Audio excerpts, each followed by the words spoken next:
I know it's been a very long day, and the entire day has been inspirational for me, and I hope it has for you too. This last panel, however, is intended to close out the panel portion of the program on the highest possible note. These women, as the session title makes clear, are reaching out to make a difference. I think that at the Ambassadors Retreat at Endicott House in July, when we had our deliberations on award winners, I think this category might have been the most difficult to reach a decision on because there simply were an enormous number of outstanding nominees, and you will hear from some of them today. This panel will be moderated by Carter Wall of Broadway Renewable Strategies. Welcome, ladies.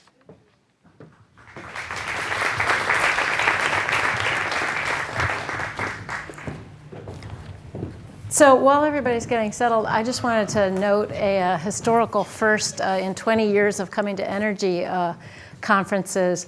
This is definitely the most women that I've seen. We were talking last night about how to empirically measure the progress of women in the industry, and I want to propose the ladies' room test. The length of the wait, between sessions. I think that'll give us some really good data. So thank you, everybody, for bearing with us to the bitter end. I know we're standing between you and your cocktails. So we're going to try, we were talking about making this a little bit more of an interactive kind of session. I'm going to introduce all the ladies here, but I want you to be thinking while we're talking. I'm going to pose a couple questions to them. I want you all to be thinking, since this is the last session, we're going to open it up in a little bit, and I want you all to be thinking about what do you want us to do? What are the next steps for this program? This is the mentorship and outreach and leadership development panel, and we would really like input from all of you on what you think our next steps for the C3E program should be. And for those of you who are out in webinar world, you can send your suggestions to c3eawards@mit.edu, and we've been told that those will be collected, and we'll get them from all of you out there. Also, I don't know, the Twitterverse has been a buzz with this. If anybody in this room has not yet tweeted, it's pound C3E 2012, and it's been, I don't know if you've been following it, it's been kind of phenomenal. It's been going on all over the world. It's been amazing conference out there in the Twitterverse. So I'm going to introduce the panelists. We're going to talk a little bit about these issues of outreach, engagement, career development, mentorship, education. We've got a lot to cover in a short period of time.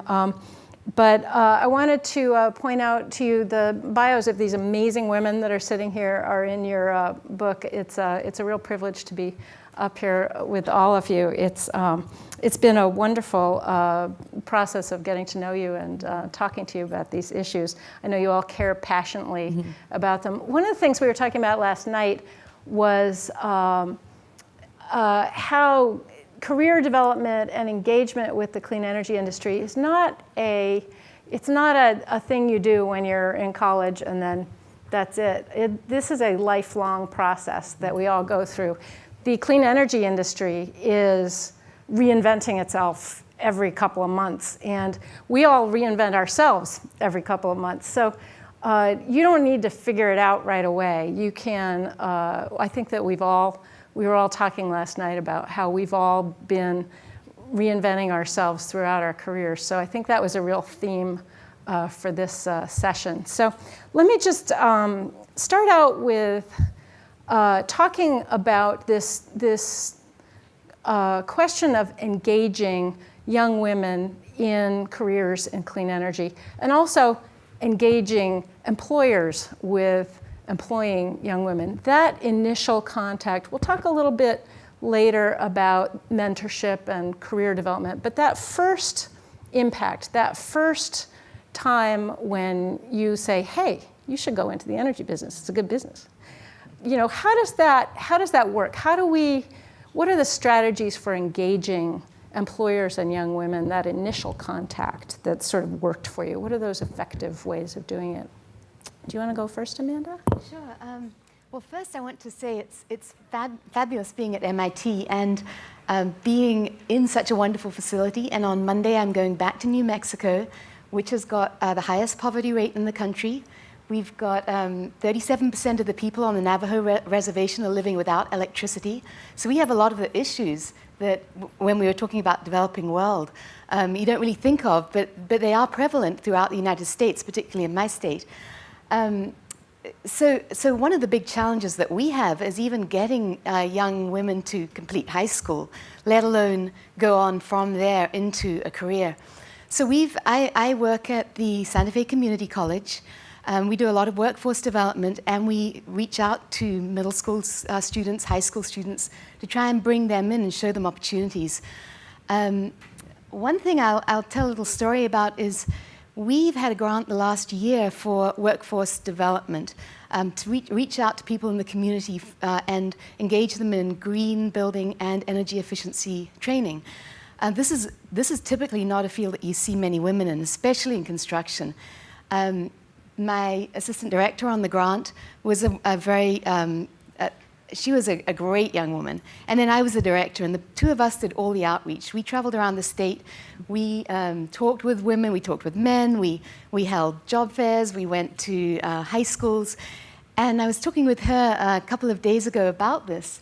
One of the things that we realized is almost 50% of the people who we've trained, and we've trained an awful lot of people across the state, have been women, which is really unusual. So I think one of the keys is having strong women role models for other women to see and think, that's a possibility for me, to be able to go out there and do this work. That's great, Deborah. And to add on to that also, in Ohio, with the organization I work with, we actually want to make sure that teachers have the curriculum and the materials to teach about energy in the classroom, because I remember, rewind a couple of decades, for me, energy was the ability to do work, period. And I had no clue what that meant, what that looked like. That's just what I had to memorize to pass my test. But that's not today's world. And today's world, I feel personally very strongly that we must empower teachers, and a lot of the teachers we work with are women, but we've got to get in their hands accurate information so that they can communicate that to their students. Our mission of our organization, the Ohio Energy Project, is to facilitate teachers and students understanding the science of energy, which is great, but the next step is to empower the next generation of energy consumers. And so a lot of our programs that we do, we want, in fact, all day today, I've been shaking my head like, oh yeah. And energy efficiency, like, oh yeah. Because what we have in Ohio, you've been hearing about the energy efficiency, that was a low-hanging fruit. Well, and that some utilities have to, meet certain standards by a certain year. Well, our organization has so benefited from that because the utilities in our state, both electric and natural gas, understand that we have the relationships with the teachers. And they came to us and said, what if students took the energy efficiency message home and taught their parents? Well, I'm all about that. I'm like, yes, empower those students, let's do it. So I think last year we saved 2 million kilowatt hours. That meant that, that was not on families' utility bills. Students don't care what mom pays or dad pays for electricity, but they do care about making a difference in the environment and in the world. And so my job is the best job. I know everyone seems to say that this today, but I love it. I love empowering students. I love to see them become the change agents within their homes. And I love to see them, after they learn about lighting in school, to walk home and tell mom and dad why, not only the dollars, but why is a CFL a better choice? Why should we install this low flow shower head? So that's very exciting for me. And as I work with students, one of our students wrote a reflection, and she said, I believe that energy is my generation's space race. She said in the 50s and 60s, every bright young mind wanted to go and become a rocket scientist. She said, but my generation has to figure out the answers to energy. And I thought, she gets it. She gets it. And that's just a real passion I have for the students that I get to work with in Ohio. And key to the developing world. And I engage women and young women in clean technology, and I do it from the standpoint of being a woman. When you think about the work that a woman has to do, and in developing countries, her entire day is spent on getting energy, and there's not enough energy left for her to do anything but collapse at the very end of the day. Young children, girls, not boys, are taken out of school to help go find the wood to cook, to help pump the water or go find the water, to come home and cook, and to start all over again. Can be solved very easily with clean technology. I remember growing up, my mom would always tell us what a wonderful world it would be if you could get the hands of women to do productive work and not the work of mules. So it's all about getting the women, and I've been able over the past 10 years to engage women in the developing world to understand clean technology. I mean, when you start thinking about the concept of electrical consumption, I mean, just think about that. How do you consume electricity? How do you do this? So the entire concept, and many of you have said it today, how do you engage? You engage by showing, not telling. Dr. Ho, I think, said that, and I said that is absolutely correct. Women are visual. We're visual. We like to see things. You go into a home, we found in some of the clean tech work that I was doing in South Africa in getting carbon monoxide out of the homes using clean stoves, clean cook stoves, passive solar design. And you talk about carbon monoxide poisoning because they call them an embowler. They burn anything to get the shack warm in the winter. And being mamas, you push the kids right up next to the embowler, and you're really giving them carbon monoxide poisoning from what you're burning in that device. So we got some carbon monoxide monitors, gave them to the ladies, and we went from shack to shack. And in some cases, you would get right to the door and the monitor would go off. The only thing that stopped a lot of the deaths and all was because shacks are so drafty. The ladies now tell us that they now think about that. And one lady said, had I not known that, I would have killed my baby. So it's all about clean technology. They have embraced it. The girls have embraced it. And now I find a lot of young women in the US who go to my website, because I'm a consulting engineer. They see the work we're doing in clean cook stoves and passive solar. They call me up. I'd like to come to work for you. Oh. So now I have a whole cadre of young women who are doing that, and I'll talk about that in the next question. Well, can I add to that a little bit too, because we're talking about young women, and all day today as I sat here, and we were even sharing this earlier as we were together, every one of us in this room were given an opportunity. And I believe that that is what we have to do for women way back in middle school. Because as a high school science teacher, I would have a freshman sitting in my class, and I would see so much potential for her in the field of science. And I would, throw my ideas past her, like, oh, have you ever thought of being, ooh, what about that? And her words to me is, I'm not any good in science. And I want to go, who told you that? Who told you, and why did you believe that? And so I just really believe that our responsibility when we leave here, we have all been given the opportunity to be a woman in a field related to science. And because we're here today, it's related to energy. But I believe we must make those opportunities for young girls back at the middle school. Back at the middle school. That's great. Well, it's a nice segue into my next question, which is, what are the effective strategies for helping women thrive in careers in clean energy? What are those ways that you give them those opportunities and sustain those opportunities? Yeah. And it's not. Let's not all put it on the women. Let's talk about the employers too, because I think, how do we help employers recognize that they're cutting themselves out of half of the brains that are out there? How do we bring these two groups together? How do we give employers those opportunities as well? What are the effective means of doing that? And if anybody out there knows of any empirical work that's been done on this, we've been looking for it. So it would be nice to hear about that. But why don't I start with you, Dr. Abron? What as an employer, what have you found works the best in helping women who work for you to thrive in their careers? I put them out there.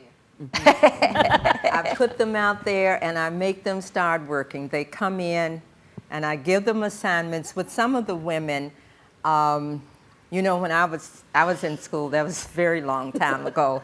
And in fact, right quickly, as an aside, I had a solution to the restroom problem because all of the ladies' rooms were up on the dean's floor where all the secretaries were. So I would just grab one of the fellows and say, I got to go. and they would see somebody standing by the toilet and they said, Lil's in there. I said, yeah. And so that was the way I solved that problem. But at any rate, I take the ladies and I sort of take them with me for a while. I said, why don't you just come with me? And when they come with me, they don't just sit. I make them participate in the meetings, get ready for the meeting, and before we go, I said, now, you tell me what I'm going to be talking about at this meeting, and you tell me what it's about. Being the president of the company, I do a lot of selling, a lot of marketing, a lot of engaging. So they know about the meeting, and then when we are there, I let them participate. And I'll kick them under the table sometimes and say something. So after a while, people have noticed that I have a companion all the time with me. Mm-hmm. And they'll say, oh, well, what are you doing? And then I tell them, well, this is my intern or this is my associate. And why don't you get one? I know where some really great kids are. And then, now I'm having competitors call me up and say, I kind of like that idea.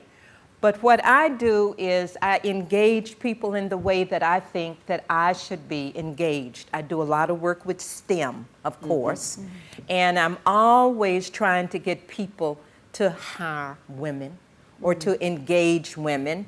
And the things that I would do, I tell them to do it. Take them out, show them off, show and tell, get them in, and then they see me working. They see me in my boots. They see me in my hard hat, my safety vest. And now they said, oh, it's okay to look like that. I raised the trunk of my car, and there are my work boots and everything. And so they sort of settle into it. So it's just showing people that we do the same work, and then they get engaged, and they're smart young ladies out there today. And when employers see me, then they want to do the same thing. And we have an extremely active group of engineers in Washington, D.C., who are doing a wonderful job with hiring our women when they come out of engineering school. Mm-hmm. And I'm glad you talked about the hard hats, because it seems we've been sitting here talking about fabulous high-tech solutions to energy. And I've been thinking, well, what I do, I run one of the National Weatherization Training Centers. I'm training people to go under mobile homes and blow insulation and things that aren't quite as high-tech and as I've heard here. But I totally agree with you. I think it's women seeing other women doing the work, and then men seeing other women doing the work. And that's a real eye-opener, because especially in some of these fields, they're just not used to seeing women in there doing that type of thing. I think that's what a lot of the game changer is. The hard hats are really magical. It's funny, I was just out working, I'm in construction, and I was just out working on an inverter with one of our electricians the other day, and he was like, this is the first time that I've, done this with a girl before. Yeah. Well, we've even also added on to that, where we get funding from the American Electric Power, but talk about sustainability, we may have a wonderful program, but every year we ask if we can do it again. But for about 5 years, the American Electric Power Foundation has funded us.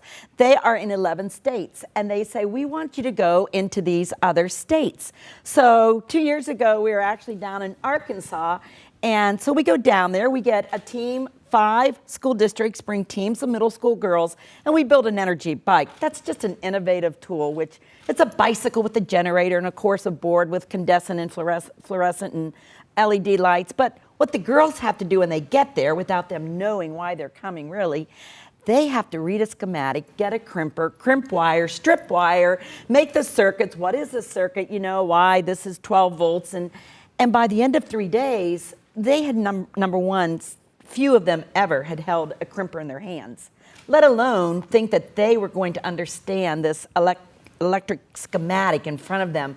But they are so empowered by the end of that time.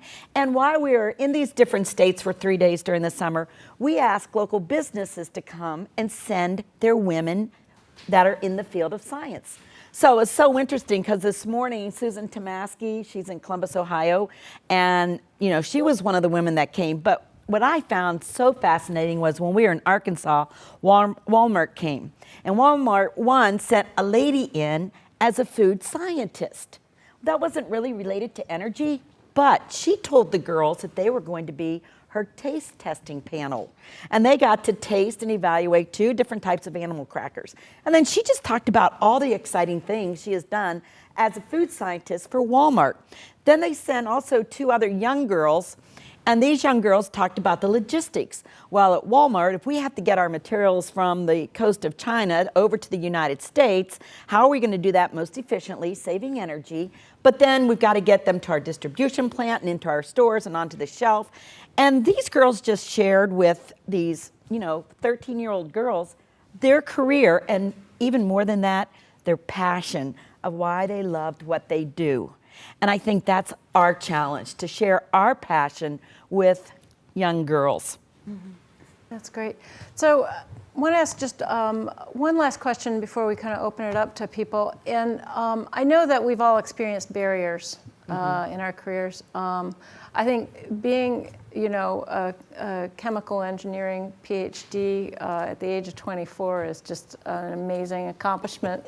When was that? What year was that? 1972. That it's just a remarkable thing. I just can't imagine the barriers that you had to overcome to do that.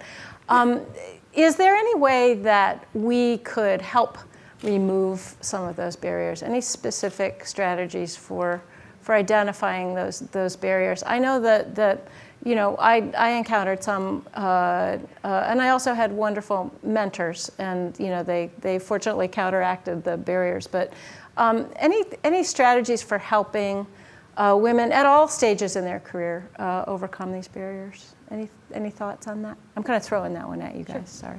Yeah. Me? Anybody? I'm just throwing it out there. What have you seen work in your field for? I'll start it off. One of the things I've noticed with young ladies in engineering school, and I'm sure this is across the board, and I caution them sometimes because I think it is a barrier. They are so involved. You know, women, we are doers. We just love to do things, and we want to be in charge of everything. The head of all of the professional organizations, ASCE, IEEE, is women. The head of this, the girls. Okay? And I keep saying, why are you doing this? Fellas at home studying. You know, why? You hear that? You're all wasting your time. Why are you? You need to get rid of some of this. Let them take some of this responsibility, and you go and study. But we want to be in charge, we want to be in control, but sometimes that's a barrier, because what you're really trying to do, it looks good on a resume, but you've got to go to that next step, which is called graduate school. You know, and you get so bogged down with trying to take care of this organization and that organization that you're not really developing yourself for your career. I consider that's a barrier that I see, and I pull them. Then we get young professors. In engineering school, I've seen the very same thing. They get assigned to all of these committees. They're in the dean's office doing this. They're admin doing this. And I said, how are you writing your papers? How are you doing? You have to get rid of some of this stuff. Well, but my dean wants me to do this, the chairman of my department. I said, tell him to ask some of those men. You have to publish because you're still measured to a different standard even today. You've got to have more papers. You've got to have more elegant research. It's all a part of how you're going to be measured. So again, we need to, as women, learn how, I guess, to clear. It's a barrier. We have to clear the dust, the stuff, and really pay attention to our knitting Stop and what gathering we firewood. do. That's right. Stop gathering firewood, and that's stay at home and study. Through clean technology, solar panels, the inverters, you can stay at home and study. You can get another technology to pump the water. That's what you stay at home and study and be the scientist, the engineer. We can do it, but we got to get rid of all of that other stuff. And I'd also say, at a more prosaic level, in our state and in areas where there is a lot of poverty, and there's, in our state, there's a lot of distance you have to travel. And women are often, young girls are often the ones that get tasked with staying home, looking after the children, looking at, still in our state. So access to some of this education, I think, is really important. And that's something that I think online education is really facilitating, where you don't necessarily have to drive to pay the gas to get to these places where you are taking this training.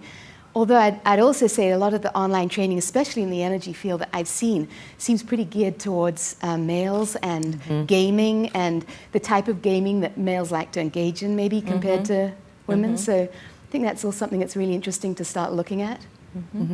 And as I think of that too, I think that sometimes we all have our own barrier, because I find that if I'm passionate about something, I love to wake up so I can get working on that again. And so I just really challenge you, I'm like, you don't like your job? Why are you there? Because I just have always loved my jobs, and I just love to wake up in the morning because I'm passionate. I'm passionate about empowering students and getting teachers to feel confident about a subject that they know nothing about, or providing opportunities. We have a program where we take high school students and we take them onto college campuses, and we show them what research is happening in energy, and we take them to businesses where they walk the talk, and we want to show these high school students that there are careers for them. And of course, we want to keep them in Ohio, but that's okay. So I just feel that every one of us, this is sort of a challenge I give to myself repeatedly, every one of us is a leader, or we wouldn't be here today. But we must figure out how to finish strong. And that might be what you were saying. Get rid of some of the clutter so that you can be the best you can be and finish strong. We always remember who starts the race. No, we remember who finishes the race. We don't always remember who starts it. And my challenge to you is be a strong finisher. That's right. Yep, that's a good one. That's good. I think that Dr. Abron has given us our motto for the program, "Come with me." I really like that. Oh, yes. Yeah. Like that.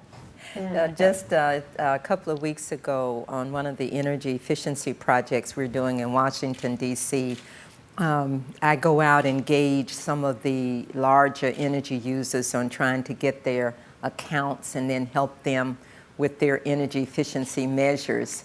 And I had went to the meeting, and the man looked and he said, "Oh my goodness." I said, "Yes, I know, it's an army."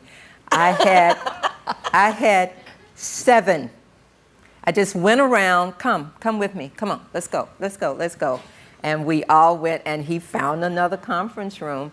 And it was really, really great, because at the end of that meeting, one of the ladies took on some of those projects. And I told her, fine, just check with me so I can make sure that you're progressing in the right way. So it's a matter of growing, and you have to show. And I just, come with me, let's go do it. That's great. And and women really enjoy that, because we don't get them to take us by the hand. And that's what we have to do for each other. Well, that's a nice segue into opening this up for everybody's ideas. One of the ideas that we were talking about last night was creating a kind of a version of Take Your Daughter to Work Day, Yes. where we would kind of match people up with other people in different careers, so they could sort of go and see what it is that they do and kind of tail them around. So I think that's a really nice idea for this group that we might think about doing. Why don't we get all of your ideas for what this group should be doing to allow young women and older women to thrive in their clean energy careers. Do I see Allie Adler out there? Hi, Allie. Hi. Hi. I'm Allie Adler. I'm the director of Clean Tech Open in the Northeast region. And we're an accelerator program. I know everyone was really excited before talking about accelerator programs. Can you hear me? There you go. So one of the things I was just thinking about, there's two suggestions I had. One is in kind of direct response to what was just talked about staying at home and studying. That's really great if you are going to be in academia, but if you're going to be in the workforce, you need to get work experience if you're going to succeed. And one thing I've seen interacting a lot with students, because we work with a lot of student interns at Clean Tech Open, is that their internship with us is usually their first work experience, and it's their first opportunity to network and get exposed to the industry. And we don't have the capacity as a nonprofit to take them on for more than a couple months, and sometimes we don't even have the money to pay them like a livable wage. And one of the things I've thought about, because I'm very young in my career and I think I've made it pretty far because I was given a lot of really lucky opportunities to get a lot of responsibility, is funding fellowships for students just coming out of school to work with startups or nonprofits in clean energy to get their first work experience, whether that's as an engineer or entry-level engineer or in the business side of things, so that they can get exposed, particularly in jobs that are going to be heavy on networking and giving them the opportunity to meet a lot of people. So that's one of the ideas I had. And then for someone like me who's already started to launch my career in the industry, I think one thing I've learned from running an accelerator program is mentorship is the most important thing. Mm-hmm. And we run a formal mentor program where we match our startups with mentors. And I've identified lots of mentors informally for myself in the industry, but I actually haven't found a mechanism to be formally matched with mentors and find mentors more easily. So I would love to have a mechanism to do that. And I think this forum could provide that. That's great. That's great, and I can't resist, since you brought up the internship idea, I'm in the process of launching a startup that's going to provide internships for young women and people of color that are freshmen and sophomores in college in the energy industry. So I think it's a real gap, and you're right, we really need to create more resume building opportunities for kids. We have an internship program in Washington, D.C. that's associated with the D.C. Sustainable Energy Utility.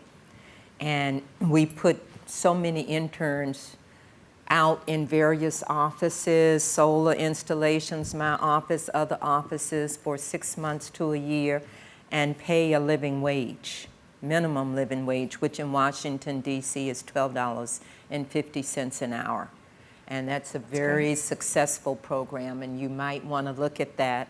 And there are other organizations that also have fellowships, mentor programs, and when offline, I'll be glad to tell you about another organization I'm in that has a very successful mentorship program that I think you at your stage would find extremely gratifying. Mm-hmm. Great. Anybody else? Ideas for C3E? I've got, is it working? Yep. Okay. Hi, I'm Lisa Replo. I'm with MWH Global. We're an engineering consulting firm. And we've talked a lot about getting women into science and technology careers and advancing early careers. And even my company has a young professional group to do mentorship. But once you hit 33, 34, and believe me, I wish I remembered 33, 34, you kind of get the rug pulled out from under you. And that's really the time when women are starting to face the pressures from outside the workforce with family and kids. And so any ideas about programs to help, sort of the mid-level where you you're no longer that really quick rising star, but you still need support to advance in your career. I don't have any ideas, but I'd love to open up the floor for that. Yep. Anybody else? I was going to talk about something similar to what she said, where in Canada we have a reskilling program where we take unemployed people, not necessarily only women. In this case, we could make it women that are out of work, cannot find work because they lack certain skills. Now, if there are job opportunities in the green areas, why not reskill these women? Because they can learn and they want to learn. They are more mature, more responsible. They'll show up for work.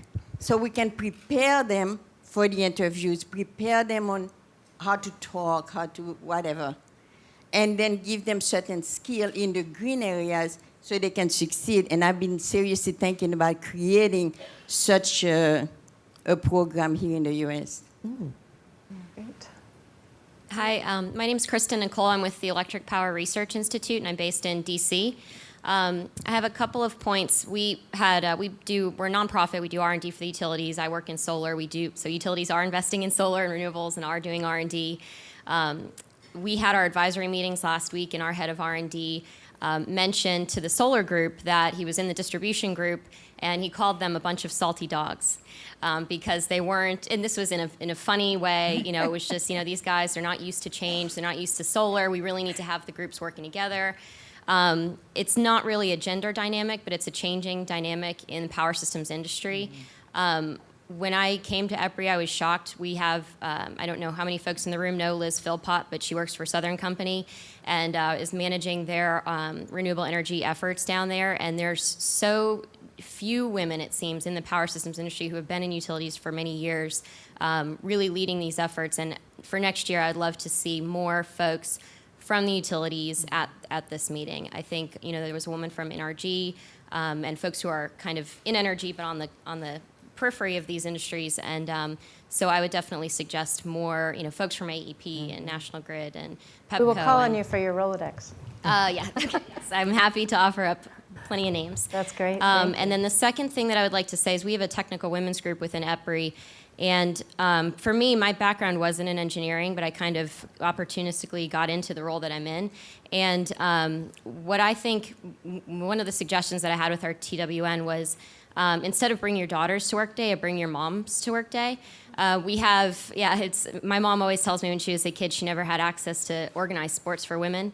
Yeah. And I think that it's really important, not only for women's mothers, but for men in the office to have our mothers celebrating in the successes that we're able to accomplish. And I think it just helps open up a dialogue. So, wow, so great idea. Great idea. Great idea. One of the things I'd like to hear some ideas about is how we can expand the geographic diversity of this group, just to make sure that we've got some, we're including all the people that we can be including. I think that industry diversity is also a really good idea. We actually have a map that we just didn't have time to get prepared in a pretty way to show the diversity of people that are here. That's great. It's much more diverse than I thought when I. That's great. And it's internationally diverse as well, and which I think is something that one thing that occurs to me is that this can be a network of networks, because there are a lot of networks that have been discussed here already in the U.S. But I think that we should not forget that there are C3E efforts in other countries. I just talked to the NASDAR person from the UAE, and Lourdes is from Mexico. The South African minister is going to a larger African meeting to talk about C3E and anything our companies can do to help them with their efforts, I think would be great. That's great. I say we have the next symposium in, the UAE. That'd be awesome. And I also think this would be, from my point of view, just being here and meeting so many people, I would love to be able to do this in our state, just on a local level. I think it would be very inspiring for women in our state to see other women who are doing this. I think if anybody has local groups, I know there are several local groups here in the Boston area of women in clean energy. If you have any of those where you come from, send them in to C3E awards@mit.edu, and we'll see if we can, start posting them. So you sort, hey, I'm going to be in Denver. What's going on with the clean energy chicks? Mm-hmm. So yeah, go ahead. So first, I wanted to thank Dr. Abron and the other women who went before those of the engineers of my generation and broke down many of the barriers so that we didn't have to. But actually, the comment or the suggestion was there's been so much intersection between our clean energy discussion today and STEM education, and maybe the C3E initiative can have a more focused effort on how do we bring clean energy to the STEM education initiatives, because I think for attracting women, it's a very attractive topic, right? And a lot of women, one of the problems is they think about engineering and science and they think about things that are less attractive to them. Trucks like and it's diesel right, engines. trucks and diesel engines. Not all women love them like I do, but when you think about the environment and the clean energy side of it, it's much more attractive. So can we bring more focus on STEM education? And I have another suggestion. I mean, the community colleges are the gateway for higher education for people in poverty, for people whose family have never gone to college, never gone to university. And faculty and adjunct faculty salaries are terrible, and they're always looking for passionate people to teach. So, I mean, even though you may not get paid well, to offer to teach one class, if you're passionate about what you're doing, go to your local community college and say, Friday nights, I'll teach such and such a class. I mean, that's really how you as a woman can inspire other women in the community that really need that, I think. Another idea I just had is, what if we were, the next time we were to come together, we would bring someone that we are mentoring to show them what a fabulous group of women we've gathered together. And they could, it's like, show them. Bring them and show them. That's a great idea. Yeah, that's a great idea. We'll have to ask about the budget. Oh. Yeah, we got time for a couple more. Yeah, go ahead. Oh, I'm sorry. Excuse me. Sorry. I just wanted to quickly introduce myself. I'm Kristen Graff. I'm the executive director of an organization called Women of Wind Energy. And we've been working really hard on developing many of the things you're talking about, an online mentoring program, a variety of tools to get people networked and connected. We have 35 chapters around the country and in Canada, and people participating all across the renewable energy sector with our programs. We have a leadership forum coming up in November. You might have seen the note card outside. But beyond that, I wanted to say just a couple things. One on education, there are actually a lot of things going on. We work with an organization called KidWin. There are a lot of different programs like that happening. So I hope we can accumulate those resources and get people connected to the things that already exist so we're not totally reinventing the wheel. But beyond that, I want us to also move beyond just looking at how we as individuals can impact our own careers. I agree, we all have to step up and take ownership of our own careers. But I think we also need to look to the other external factors that are there and how we play and how it all works together. So are we looking at, beyond mentoring, who are our sponsors? And how are we stepping up to ask them to step up for us? And how are we stepping up for other people to advance their careers? How are our companies creating dynamics and cultures that actually support our advancement and retain us? Retention is huge in the STEM fields. Right now, we're getting close to 50% women in the entry level in STEM fields, but within the first 10 years, 50% of them are leaving. So what are we doing to keep them in the field and retain all of that effort in training and education? And there's incredible work going on in consulting companies like Ann Weisberg, who's now at BlackRock, Joanna Barsh, who's at McKinsey & Company, that have been doing incredible work with Deloitte and other major companies about how you can define career path and work really closely with managers and employees to define roles and strategies so that people have opportunities to both ramp up their work level and ramp it back and fit into all sorts of new dynamics that change and let you choose, do I want a corporate ladder? Do I want a lattice? How do I want to time it? I just really encourage you to think really broadly here about the things that this organization can be about and can do and how we can all kind of work together to really leverage the resources that we have. That's awesome. We're putting you on the next panel. All right, one more. Go ahead. Oh, thank you. Thank you. Well, hi, everybody. My name's Hillary Staver. And first of all, in response to your comment about bringing mentees to these meetings, that's me. And I can tell you, it's awesome. It's awesome. So Thank you. Caroline was a wonderful mentor to me in undergraduate school. I just graduated in May. And it's absolutely amazing to see just sort of all the pathways by which people have come to this sector and what you can do going away from here. So I just wanted to say, I think it's wonderful how like all the ideas, oh my gosh, Allie, I haven't seen you okay. Allie is part of the reason why I'm in energy now. Small world. But so I think it's wonderful, the ideas about sort of incorporating clean energy research into STEM education. But I'd also like to make the point that I think one strength of this organization that we could really emphasize is also the fact that you can be very successful in an energy career if you don't have a technical background. Right. Because I know that for me, I started out first got involved in energy issues sort of in extracurricular activism in undergraduate school. And when I sort of came to the decision, I realized that I wanted to make this the main focus of my career. At first, I was a little daunted because I thought, I'm not an engineer, I'm not a physicist, and I didn't know sort of what kind of space there would be for me. But obviously, since then, kind of looking around sort of all the people I've met, there's space for anybody from any background, and I think that's a really powerful message, especially if we want to get young women involved, that that's a role that this organization could really fill. Wow, what a great way to finish it off. Thank you so much. Give it up for the panel. Give it up for the panel. Ladies, thank you very much.